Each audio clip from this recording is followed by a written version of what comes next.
Hello everyone, welcome back on my YouTube channel. Student, आज के session में हम डिस्कस करेंगे the employ state insurance act 1948, जिसमें हम डिस्कस करने वाले हैं कंट्रीब्यूशंस को। ठीक है, तो सेक्शन 39 कवर करता है contribution under ESI act 1948। Okay, ESI scheme being contributory in nature, all the employees in the factories or establishment to which the act applies shall insured in a manner provided by act. The rates are revised from time to time. Currently, the employee contribution rate is 0.75 of wages and employer is 3.25% of wages. Okay, paid payable in respect of employee in every wage period.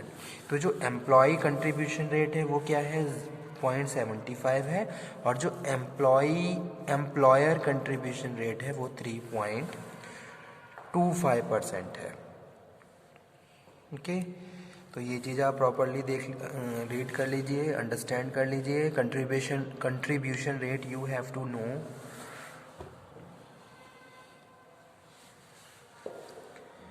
After that rules regarding contribution, तो ये हम discuss कर रहे हैं।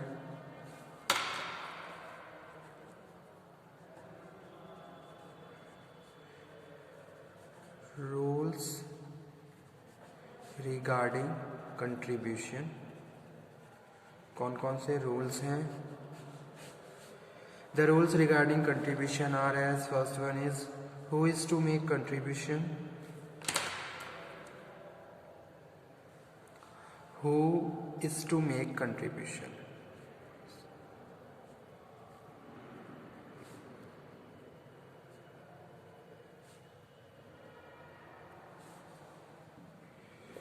Section 39 subsection 1.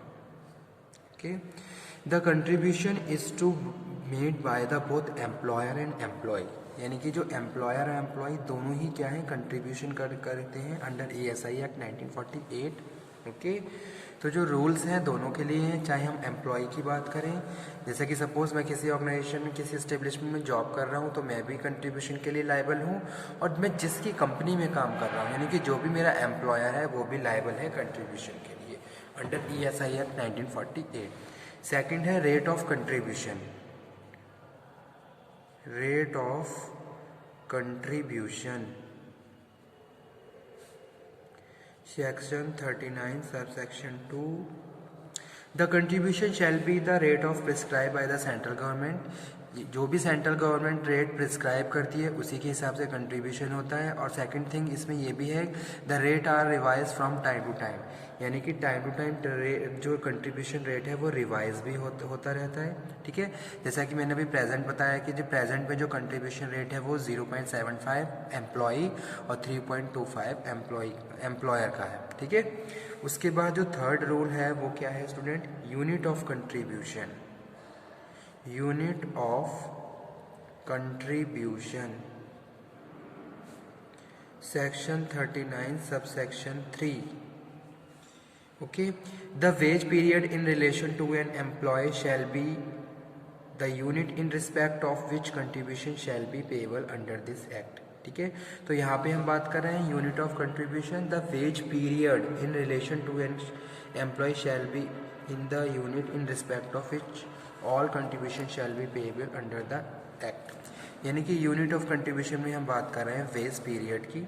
ठीक है, the wage period in relation to an employ shall be in the unit, okay, in respect of which all contribution shall be payable under this act. Fourth one हम बात कर रहे हैं time of payment of contribution. Time of payment of contribution,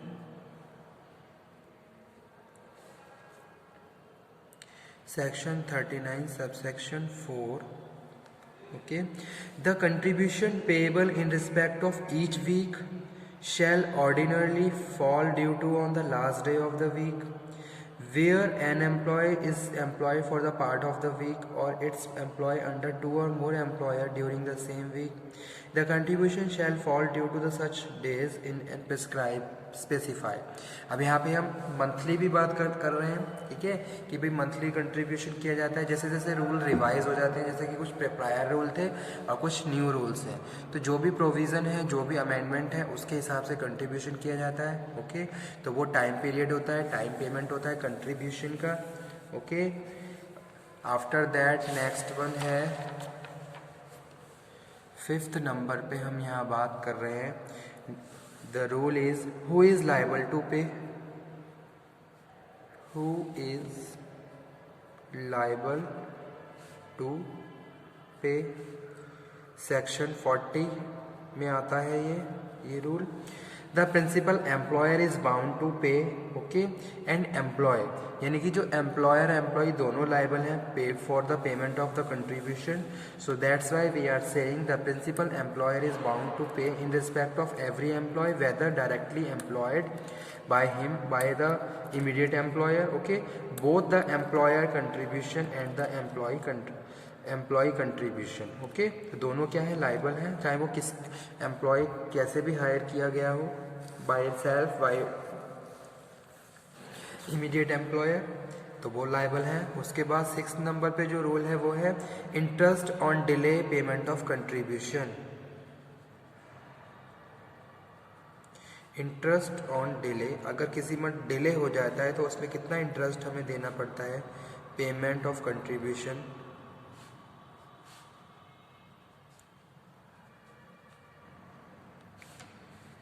section 39(5)(a). If contribution is not paid by the principal employer on the due date, interest at 12% at a higher rate shall payable till the date of the actual।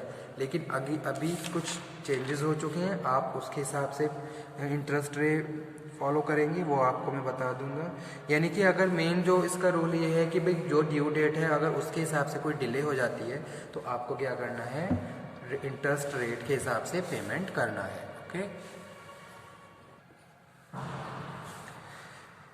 7th number पे जो rule है वो है recovery of interest.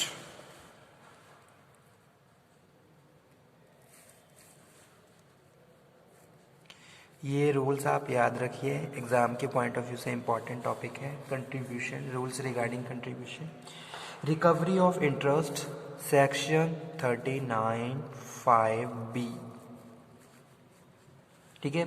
Any interest recoverable under the clause 5(b) may be recovered as a arrear of land revenue.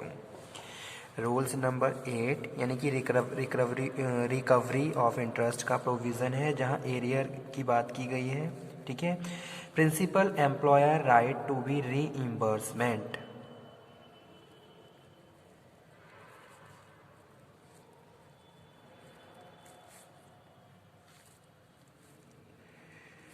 right to reimbursement, section 41(1). A principal employer who has paid contribution in respect of an employee employed by him or through an immediate employer shall be entitled to recover the amount of contribution so paid from the immediate employer. After that, 9 number is immediate employer to maintain register of employees. Immediate employer to maintain register of employees, section 41, ठीक है। Here we are talking about the immediate employer shall maintain a register of employees employed by or through him or provided the regulation and submit the same to principal employer before the settlement of any amount payable under subsection 1। Okay, यानी कि जो भी हम amount, जो भी contribution कर रहे हैं उसके लिए एक रजिस्टर मेंटेन किया जाना चाहिए। This is the rules under contribution of ESI।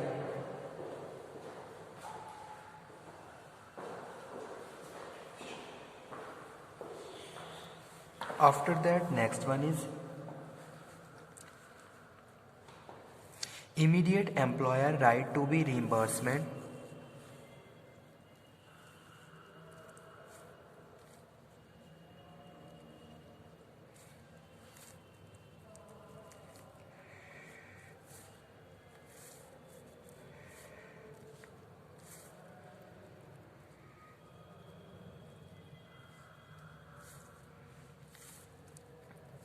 It's 41(2). Under this, the immediate employer shall be entitled to recover the employee's contribution from the employee employed by through him, deduction from wages and not otherwise subject to contribution specified in the provision to subsection. Rule 11.